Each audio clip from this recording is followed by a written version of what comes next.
Yesterday, I spoke about how MSNBC on any of the shows on their network hasn't mentioned the U.S. role in the war in Yemen in over a year.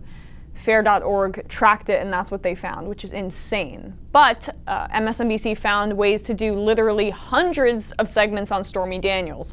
In the immortal words of Ron Weasley, they need to sort out their priorities. Because if cable news wants to prove that they aren't state media, basically, they need to start covering stories like this.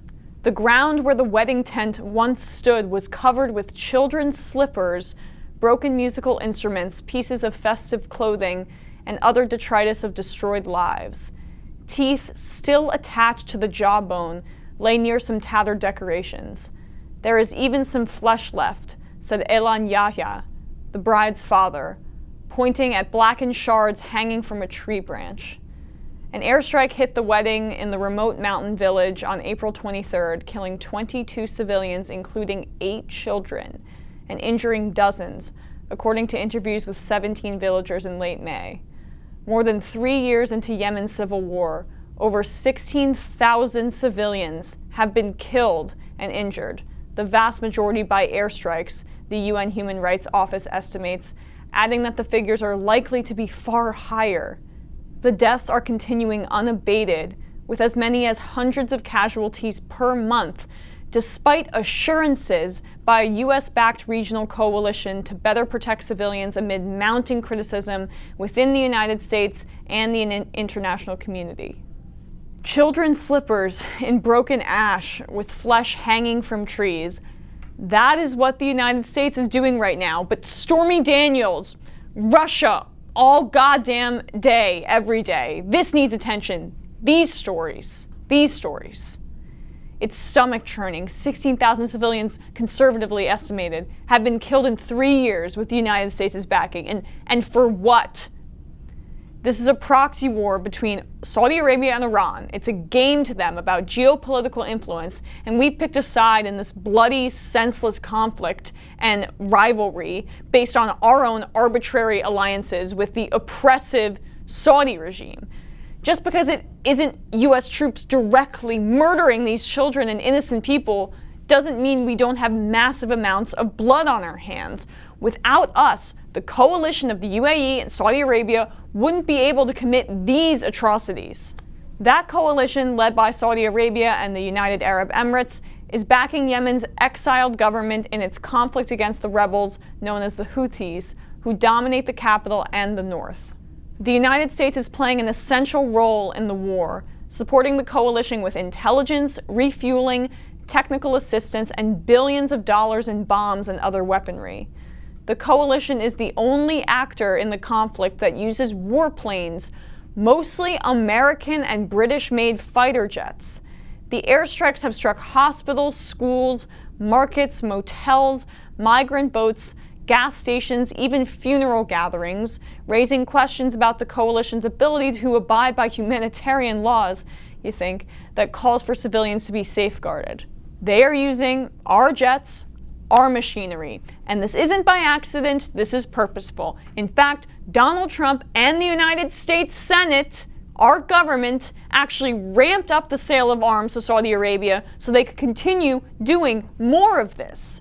The growing civilian casualties across Yemen have led to widespread denouncement of the U.S. role and calls in Congress to halt or regulate American weapon sales to Saudi Arabia, a close U.S. ally in the Middle East.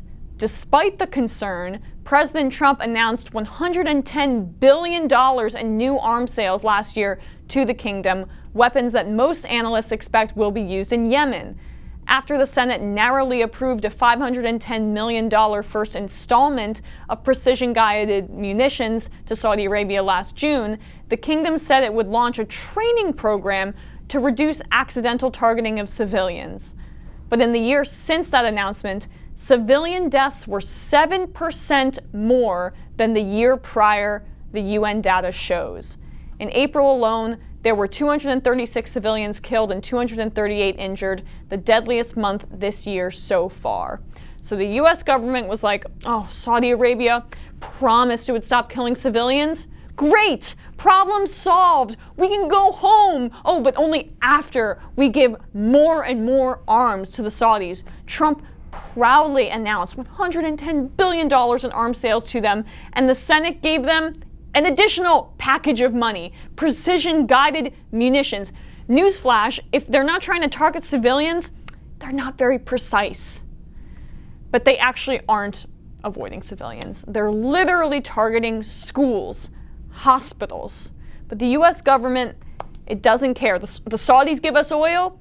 Okay, blank check to them to use our planes and our ammo and our hardware to kill tens of thousands of civilians. Are the civilians blonde and blue-eyed? Oh, they're not. Okay, well then who gives a shit? Raytheon spokesman Michael Doble said the company does not comment on the military actions of our allies or customers.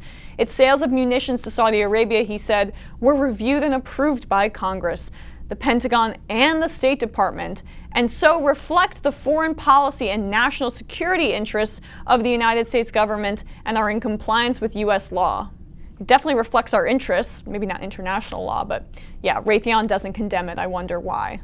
Shares of Raytheon jumped to an all-time high of $170.74 in midday trading on July 27, 2017, after the company said it was getting a boost from President Donald Trump.